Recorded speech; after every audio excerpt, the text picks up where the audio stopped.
Antakya'da birliklerimizle beklerken korkunç bir deprem oldu. Birçok şehirde yaralılar ve hayatını kaybedenler vardı ama Antakya en talihsiz olanıydı. Bu kayıtlar 115 yılına ait. Doğu Anadolu fay hattı üzerindeki illerimiz tarih boyunca büyük depremlere tanıklık etmek zorunda kaldı. 115 ve 526 yıllarındaki Antakya depremleri ise bu bölgelerde geçmişte yaşanan en büyük felaketlerdendi.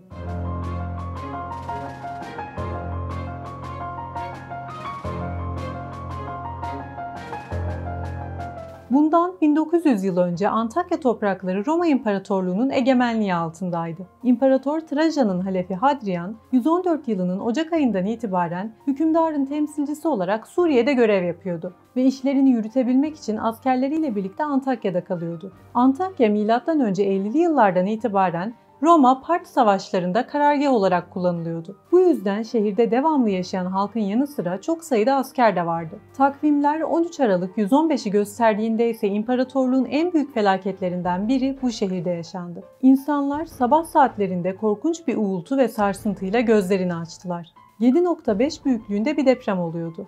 Saniyeler içerisinde tüm Antakya yerle bir olmuştu. Asi Vadisi'nde meydana gelen deprem tüm Yakın Doğu ve Doğu Akdeniz'de Rodos'a kadar hissedildi. Sonrasında da liman kenti Kayseriya Maritima'yı vuran tsunami'yi tetikledi. O dönemde Antakya'da yaşayanlara kıyasla beklenenden çok daha fazla insan hayatını kaybetmişti. Çünkü İmparator Trajan doğudaki seferinin dönüşünde Antakya'ya Halefi Hadrian'ın bulunduğu bölgeye gelmişti. Kışı burada geçireceği için hukukçular, elçilikler, her eyaletten çok sayıda asker ve sivil şehre akın etmişti. Bu yüzden imparatorluğun dört bir yanından yüzlerce insan Antakya'da yaşamasalar bile hayatlarını orada kaybedecekti. Romalı tarihçi Cassius Dio'ya göre imparatorluğun egemenliği altında olup da bu depremden zarar görmemiş bir ulus kalmamıştı. Yaşanan felaketin boyutunu şöyle anlatmıştı. Önce birdenbire büyük bir kükreme duyuldu ve bunu muazzam bir sarsıntı takip etti. Tüm dünya yükseldi ve binalar havaya sıçradı. Bazı binalar yıkılmak ve parçalanmak üzere yerinden oynadı. Diğerleri ise sanki denizin kabarmasıyla bir o yana bir bu yana savruldu, devrildi ve enkaz açık bir arazide bile büyük bir alana yayıldı. Soğuk bir kış gününde gerçekleşen deprem Antakya için fazlasıyla yıkıcı olmuştu. Yer parçalara ayrılmış, nefes alıp vermeyi bile zorlaştıran devasa bir toz bulutu şehri kaplamıştı. Hayatta kalanların hepsi yaralıydı. Enkaz altındakileri kurtarmaksa her geçen dakika daha da zorlaşıyordu. Çünkü artçılar çok şiddetliydi.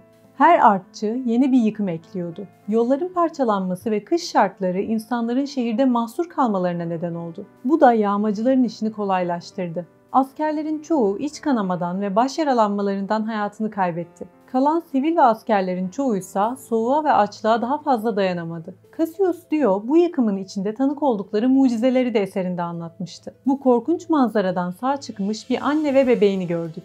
Sütü sayesinde bebeğini ve kendini kurtarmıştı. Peki ya Trajan? O da yaralananlar arasındaydı. Cassius Dio'nun kayıtlarına göre deprem başladığında camdan atlayarak hayatta kalmıştı. En önemli konsil üyeleri, muhafızları ve askerleri ise hayatlarını kaybetmişlerdi. Sağ kalanlar imparatorla birlikte vakit kaybetmeden Antakya'daki hipodroma sığındılar. Artçılar o kadar uzun ve şiddetli devam etti ki İlk depremde yıkılmayan tüm yapılar yerle bir oldu. Kısa süre içerisinde Antakya bir hayalet şehre dönüştü. Ne kadar doğrudur bilinmez ama dönemin tarihçileri bu depremde Antakya ve çevresinde 260 bin kişinin hayatını kaybettiğini söyledi. Başta da söylediğim gibi aslında o kadar kalabalık olmayan şehir, Trajan'ın gelişiyle birlikte Aralık ayı boyunca imparatorluğun toplanma merkezi haline gelmişti. Karargah olarak kullanıldığı için de çok sayıda askere ev sahipliği yapıyordu. Bu yüzden depremde hayatını kaybedenlerin sayısı olması beklenenden çok daha fazlaydı. Felaketten kısa bir süre sonra Trajan şehri onarmaya başladı. Defne ve Antakya arasında uzanan 6 kilometre uzunluğundaki su kemeri ciddi şekilde hasar görmüştü. Trajan yeni bir su kemeri için inşa emrini verdi. Ama inşaatın bittiğini görmeye ömrü yetmedi ve 117 yılında hayatını kaybetti. Onun ardından yönetimi Hadrian devraldı ve Trajan'ın başlattığı imar faaliyetlerini devam ettirdi. Burada imparatorlar hakkında bir parantez açalım. Trajan ve Hadrian, 5 iyi imparator olarak da bilinen Roma'nın evlatlık imparatorlar döneminde yaşamış ve hüküm sürmüşlerdi. Bu yıllar içerisinde Nerva, Trajan, Hadrian, Antonius Pius ve Marcus Aurelius ard arda Roma'yı yönetmiş, Hüküm sürdükleri yıllar Pax Romana yani Roma Barış Çağı olarak tarihe geçmişti. Her imparator halefini henüz çocukken evlatlık alarak yetiştirmişti. Böylece halefleri kendi çocukları olmasa dahi yasal olarak saygı görmeleri sağlanmıştı. Hadrian da Trajan'ın halefiydi ve hükümdarlığı boyunca Antakya gibi pek çok şehri yeniden imar etmiş, yaptırdığı mimari eserlerle tanınmıştı. Ama deprem travması Antakya için ne yazık ki son bulmadı. Konum olarak öyle bir noktadaydı ki Doğu Anadolu fay hattını etkileyen her sarsıntıda en büyük zararı gören bölgelerden biri oluyordu. Trajan ve Hadrian'ın tanıklık ettiği o büyük felaketten yaklaşık 400 yıl sonra Antakya yeniden büyük bir depremle sarsıldı. Bu geçen süre içerisinde Roma önce ikiye ayrılmış, daha sonra da Batı Roma İmparatorluğu çökmüştü. Artık Antakya, Doğu Roma İmparatorluğu yani Bizans'ın hakimiyetindeydi. Mayıs ayının son haftasında Efesli Ioannes'in günün 526 yılının Mayıs ayının son haftasında Efesli Ioannes'in günün 7. saati diye kaydettiği vakitlerde Antakya'da o ürkütücü uğultu duyulmaya başlandı. Halk ne olduğunu anlamadan enkaz altında kalmış, yine Defne'yi de kaplayarak tüm Hatay bölgesi yerle bir olmuştu. Bununla da kalmadı. Depremin ardından öyle devasa bir yangın çıktı ki sağ kalan yapılar da kül oldu. Enkazın altındaki insanların çoğuna ulaşılamadı. Sağ çıkanlarsa yollar ayrıldığı için yardımların yetişememesinden ötürü açlık ve susuzluktan hayatlarını kaybettiler. O depremde ve sonrasında neler yaşandığını birincil kaynaklar üzerinden okuyalım. Antakya'da büyük bir sarsıntı yaşandı. Roma vatandaşları molozların altında kalarak can verdi. Ardından söndürülemeyen o yangın başladı ve büyük kilise yerle bir oldu. Artçılar 18 ay boyunca devam etti. O kadar şiddetlilerdi ki sağlam evleri de yıktılar. Her şey yıkıldı. 255 bin vatandaşımız hayatını kaybetti. Antakya'da şiddetli bir deprem oldu. Neredeyse tüm binalar yıkıldı. Artçılardan sonra bölgede hiçbir şey ayakta kalmadı. 300 bin insan hayatını kaybetti. Antakya'nın neredeyse tamamı yok oldu. Antakya'daki deprem korkunçtu. Enkazdan çıkan insanlar depremin ardından başlayan yangın yüzünden hayatlarını kaybetti. Rüzgar o büyük yangını taşıdı, büyüttü ve Antakya'da her şey yerle bir oldu. Dönemin tarihçileri hayatını kaybeden insan sayısını 250 bin ve 300 bin arasında kaydetmişti. Tatil ve festival dönemleri olduğu için o aylarda Antakya ve çevresinde nüfus yoğunluğu fazlaydı. Depremin etkileri yağmalarla daha kötü hale geldi. Yolların da çökmesi ve yarılması sonucunda mahsur kalan halk hem açlık ve hastalıklarla hem de yağmacılarla mücadele etmek zorunda kaldı. Yıkım sonrası dönemin tarihçilerinin anlattıklarına göre enkaz altında pek çok kadın doğum yapmıştı. Tarihçiler o dönemde Doğu Roma İmparatoru olan 1. Justinus'un deprem haberini alır almaz kiliseye giderek Antakya için dua ettiğini kaydetmişti. İmparatorluğun en önemli bölgelerinden biri yerle bir olmuştu. Şehri yeniden ayağa kaldırmak için faaliyetlere başlandı. Ama enkaz öyle korkunç boyuttaydı ki bu uzun zaman alacaktı. Antakya'yı yeniden ayağa kaldırma projesini 1. Justinus'tan sonra yerine geçen yeğeni Justinian devam ettirdi ve bölgenin eski haline dönmesi yıllar aldı. Ama fay hattının tam üstünde olan şehirde yıllar boyunca yıkıcı depremler yaşanmaya devam etti. 529, 587, 859 depremlerinde Antakya büyük hasar aldı. 1822'deki Antakya depreminde 20 bin, 1872'deki depremde ise 1500'den fazla insan hayatını kaybetti. Asırlardır sayısız depreme şahit olan Antakya toprakları kadim bir geçmişe sahip.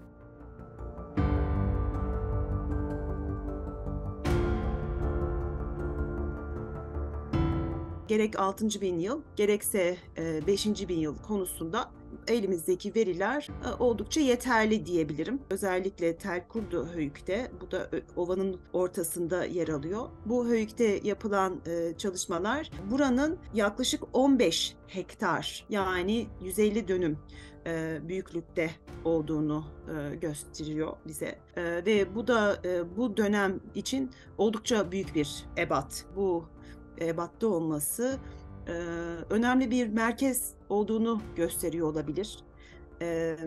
Ve dolayısıyla bir bakıma hani buranın araştırılması gerektiğinin göstergeleri arasında. Hem Levant ilişkileri, yani Doğu Akdeniz ilişkileri, gerek Anadolu ilişkileri, gerekse Kuzey Mezopotamya ilişkileriyle bir araya gelen ve bütün bu kültür öğelerini bir arada barındıran bir yerleşim. Ve bunu gerçekten gerek mimaride, çanak çömleklerde ve yapılan diğer mesela taş aletlerde bu etkileri görebiliyoruz ve bu açıdan bir kültürel alaşım adeta ve ilginç yapan şeylerden bir tanesi bu bölge için bu.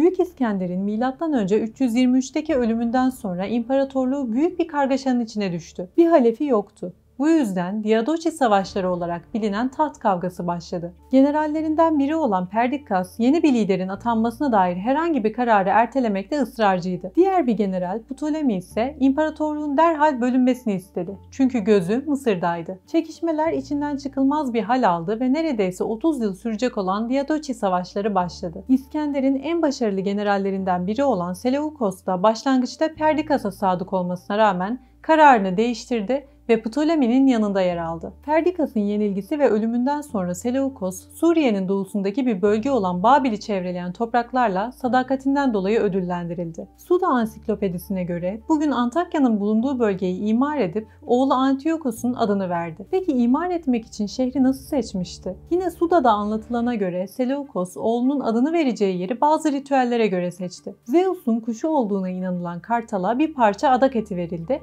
ve bu eti taşıdığı yerde Antakya kuruldu. Helenistik dönemin en önemli ticaret ve etkileşim merkezlerinden biriydi. O dönemde bilgili insanlarla dolu, kalabalık ve araştırmalar yapmak için zengin bir şehir olarak tanımlanıyordu. Aynı zamanda altın şehir olarak da biliniyordu. Çünkü mimari yapıları, düzeni ve bahçeleriyle herkesin ilgisini çekiyordu. Aslında bu mimari yapıların bir nedeni de sürekli depreme maruz kaldığı için şehirde bitmek bilmeyen bir restorasyon sürecinin olmasıydı. Bugün Kurtuluş Caddesi olarak bildiğimiz eski Antakya'nın Herod Caddesi, antik dönemin en büyük merkezlerinden biriydi. Sürekli işlek olan bu caddede hayat akşamları da aynı hareketlilikte devam ediyordu. Bu yüzden hava kararır kararmaz cadde meşalelerle aydınlatılıyordu. Böylece Kurtuluş Caddesi dünyanın ilk ışıklandırılan caddesi olarak adını tarihe yazdırmıştı. Antakya, Roma İmparatorluğu zamanına kadar başkent statüsünü korudu. M.Ö. 64'te Pompei bölgeyi bir Roma eyaleti yaptı.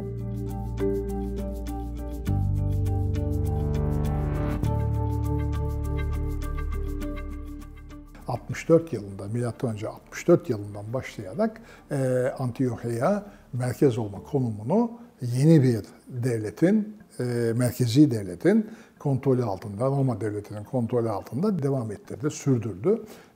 Ve artık Roma devleti merkezden atadığı valilerle bu bölgeyi kontrol altına almıştı. Antiochia bütün Batı Asya'daki halkların denize ulaşmak istedikleri bir bölgenin odak noktasında bulunduğundan çok değerli, stratejik bir konumdaydı. Trajan ve Hadrian dönemleri kaynaklarda en fazla yer bulan dönem.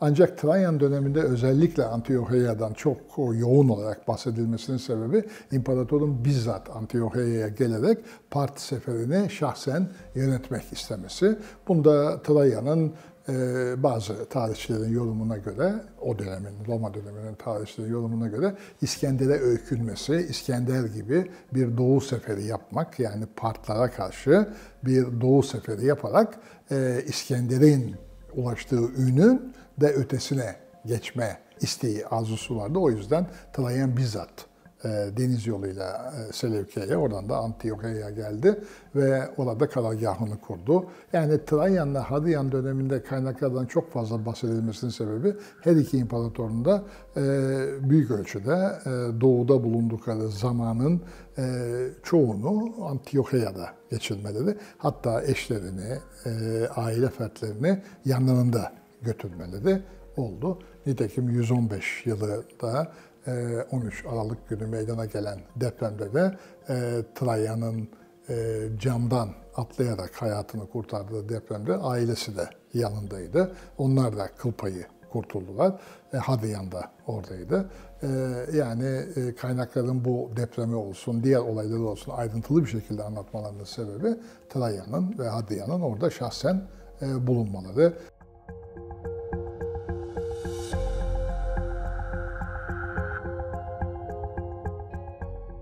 610 yılında ilk vahiy ile birlikte Arap Yarımadası'nda İslam ortaya çıkıyor. Hazreti Peygamber döneminde Hicaz Yarımadası İslam'la müşerref oluyor. Raşid halifeler dediğimiz dönem Hazreti Ebubekir, Ömer, Osman ve Hazreti Ali ile devam eden, Hazreti Hasan'la devam eden o kabaca 30 yıllık bu dönemin içerisinde özellikle Hazreti Ömer dönemi İslam hakimiyetinin ve İslam'ın Arap Yarımadası'nın dışına taştığı dönem olarak tanımlanır. Ubeydullah bin Cerrah komutasındaki bir İslam ordusu Antakya'yı kuşatır, şehir direnir. Sonunda eli kılıç tutan her erkeğin bir cizye vergi ödemesi şartıyla sulhen, bizim İslam kaynakları bu fetih sürecindeki fetihlerin nasıl gerçekleştiğini anmeten ya da sulhen, yani kılıç zoruyla mı alındı, sulhen mi alındı diye kayıt düşerler. Bu konuda Belazuri, Fütuhul Buldan en önemli kaynaklarımızdan biridir.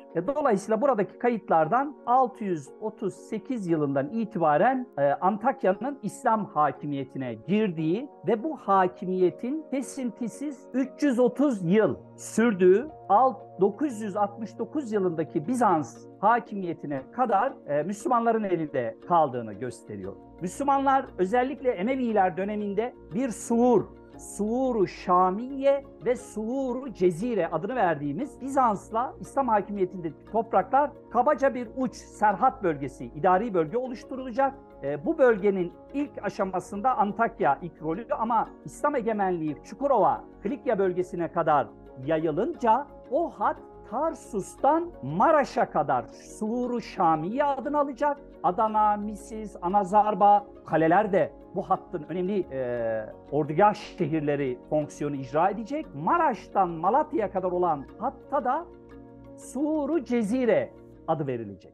Muaviye döneminde Antakya ve yöresine 42 cemaatin, Arap cemaatinin, kabilesinin, aşiretinin, adına ne dersek ailesinin yerleştirildiğini biliyoruz. Abdülmelik bin Mervan döneminde bunun daha da desteklendiğini biliyoruz. Yani o güne kadar Rum ve Süryani ağırlıklı bir nüfus yapısı oluşturan, demografik yapısı olan Antakya ve yöresi artık İslam hakimiyetiyle birlikte Arap-İslam etnisitesiyle, demografisiyle de karşılaşmaya başlar. Dolayısıyla Antakya'nın bugüne yansıyan o kozmopolit yapısı, çok kültürlülüğü aslında öteden beri hep var ola gelmiş bir arka plan sunuyor bize. Dolayısıyla Horasanlılara ilaveten ayrıca Türkler, muhtemelen Horasanlıların içinde de Türkler vardı ama kaynaklar Horasanlıları yerleştirdi diyor, fakat Türkler asker kimlikleriyle yerleştirilir bölgeye. Malazgirt zaferinin ardından bir program dahilinde Anadolu'nun fethine başlamış olan Sultan Melikşah döneminde Kutalmışoğlu Süleyman Bey 1074 yılında Antakya'yı kuşattı. Selçuklu birliklerinin yaptığı akınların yanı sıra yöreye yerleştirilen Türkmenler de Bizans'ın bölgedeki gücünü zayıflatmaya başlamıştı. 12 Aralık 1084 günü ise Antakya Türkler tarafından ele geçirildi. Kente yayılan atlılardan kaçan halkın bir kısmı Habibi Neccar Dağı'na çıkarken bir kısmı İçkale'ye sığınmış, geri kalanı da kenti terk etmişti. Bundan sonraki Antakya'nın bundan sonraki tarihinde başka bir safha var. Bölge dışı Latin varlığını göreceğiz. Yani Haçlılar. Orta Çağ İslam dünyasının 200 yıllık bir parantezi diyebiliriz Haçlı seferlerine. Yaklaşık 200 yıl İslam'ın kalbine saplanmış bir hançer gibi Urfa, Antakya ve nihayet Kudüs ve Trablus, yaklaşık 200 yıllık İslam topraklarındaki Haçlı varlığı, hakimiyeti böylece başlayacak ki bunlar içerisinde en uzun olanı Antakya Haçlı varlığı.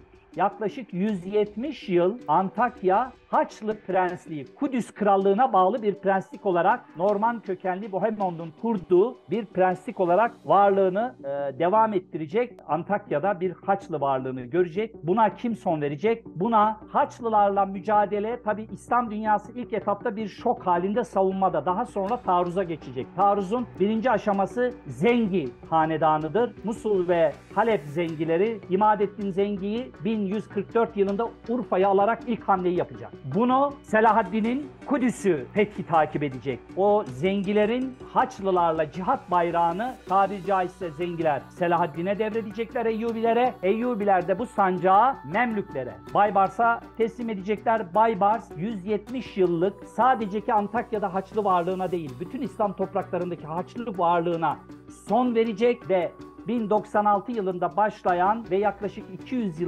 100 yıl süren İslam topraklarındaki Haçlı varlığı 1291 yılında Akka'dan sökülüp atılmalarıyla sonlanacak. Ama bu varlığın en uzun gerçekleştirdiği yer Antakya olarak tarih kaynaklarına geçecek. Bundan sonraki Antakya'nın tarihi Osmanlı egemenliğine kadar Memlüklerle devam edecek. 1516'da Suriye'nin fethiyle birlikte şehir Osmanlı İmparatorluğu'na katıldı. Halep vilayetinin bir sancağı haline geldi. Binlerce yıldır depremlerle yıkılan ve sürekli yeniden kurulduğu için altın şehir olarak bilinen Hatay, Anavatana nasıl katıldı? Mondros'la birlikte Hatay önce İngilizler ardından da Fransızlar tarafından işgal edildi. 20 Ekim 1921'de Fransız mandası altına girdi. 1936'da Fransa, Suriye ve Lübnan'ın egemenlik haklarını tanıyarak bölgeden askerlerini çekti. Böylece Hatay sorunu ortaya çıktı. Türkiye aynı egemenlik hakkının Hatay'a da tanınmasını istedi. Atatürk, Fransız Büyükelçisi'ne "Hatay benim şahsi davamdır, şakaya gelmeyeceğini bilmelisiniz" dedi. Konu Milletler Cemiyeti'ne taşındı. 1937'de Hatay, sancak adıyla özerk bir bölge oldu. 1938'de ilk meclis toplantısı yapıldı ve Hatay Cumhuriyeti kuruldu. Hatay Millet Meclisi 29 Haziran 1939'da oy birliğiyle Anavatana katılma kararı aldı. 23 Temmuz 1939'da ise Fransızlar bölgeden çekildi. Antakya 6 Şubat 2023'teki Kahramanmaraş merkezli depremin ardından maalesef içindeki tarihi eserleriyle birlikte büyük hasar gördü. Tıpkı geçmişte olduğu gibi fay hareketlerinden en çok etkilenen bölgelerimizden biri olarak yeniden ayağa kaldırılması için çalışmalar başlatıldı. Hatay öyle bir yer ki insanlar ya o şehre aşık oluyorsunuz zaten. Yani bence insanları çağıracak ve tekrar oraya gelmelerini ve burada bir çabayla orayı tekrardan inşa etmek isteyecek bir enerjileri olacak. Şu anda tabii değil ama yeni nesil de demek istemiyorum çünkü herkes bunun bir parçası olmak isteyecektir diye düşünüyorum. Antakya bu tarihsel background'u ve jeostratejik konumu sebebiyle yine imar edilecek, yine şenlenecek, yine insanlar orada yaşamaya devam edecektir. Fakat bizim burada dikkat etmemiz gereken o geçmişten gelen kültürün, tarihi yapılarıyla birlikte muhafazasını sağlamaktır. Zira şehirler kimlikleriyle var olurlar. Bunun tacı, baş tacı diyor Ammianus Marcellinus bu şehri anlatırken biz de bu kez tabii ki anıtları dikkate alarak Antiochia şehrini hiç şüphesiz yeniden ayağa kaldırarak eski görkemine kavuşturacağız.